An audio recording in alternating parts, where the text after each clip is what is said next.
5 stories of 5 legendary Wild West gunslingers. Number 5. Wyatt Earp, The Vendetta Ride. After the gunfight at the OK Corral, tensions in Tombstone escalated, and Wyatt Earp's brother, Morgan, was assassinated by unknown gunmen. Furious and seeking revenge, Wyatt formed a posse that included Doc Holliday and set out on what became known as the Earp Vendetta Ride. Over the next few weeks, they hunted down and killed several men suspected of being involved in Morgan's murder, including Curly Bill Brocious, one of the leaders of the outlaw gang known as the Cowboys. During one ambush, Wyatt Earp reportedly walked straight into gunfire, unfazed as bullets missed him, and personally shot Curly Bill dead. After exacting his revenge, Earp left Arizona and lived a long life, eventually becoming one of the most famous lawmen in American history. Number 4. Doc Holliday, The Gunfight at the OK Corral.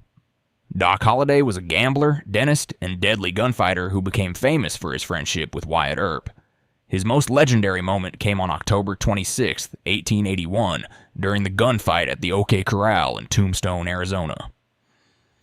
Holliday, along with Wyatt Earp and his brothers, faced off against the Clanton-McClory gang in a violent shootout that lasted only 30 seconds, but left 3 outlaws dead.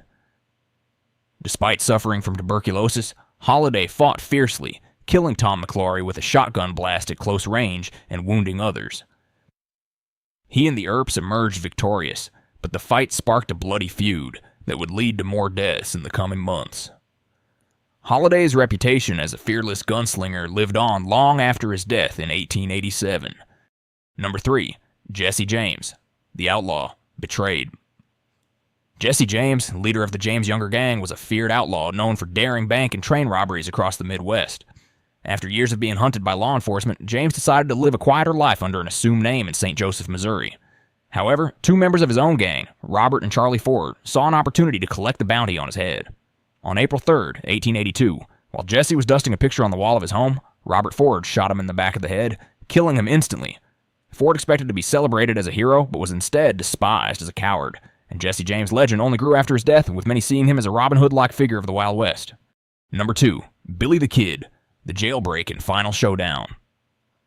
Billy the Kid, one of the most infamous outlaws of the Wild West, was a young gunslinger involved in the Lincoln County War. Captured and sentenced to hang for murder, he was held in the Lincoln County Jail under heavy guard. However, on April 28, 1881, Billy managed to free himself from his shackles, grab a hidden pistol, and kill both of his guards.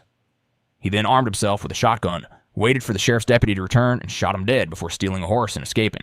Months later, Sheriff Pat Garrett tracked him down to Fort Sumner, New Mexico.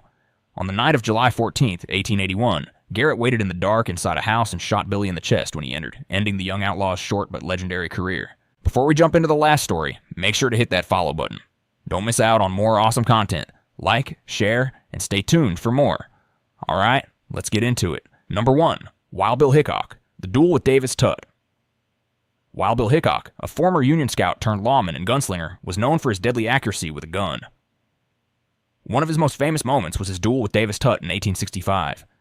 The two had a long-standing rivalry over gambling debts and personal grudges, and it came to a head when Tutt took Hickok's prize pocket watch as collateral for a debt.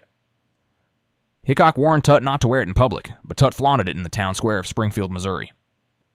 The 2 men squared off at 75 yards, drew their pistols, and fired almost simultaneously. Only Hickok's bullet found its mark, hitting Tutt in the chest and killing him instantly. This was one of the first recorded quick-draw duels of the Wild West, cementing Hickok's legendary status. That's a wrap. Thank you so much for watching and supporting my content. Your likes, shares, and comments mean the world to me. Don't forget to follow for more. See you in the next one.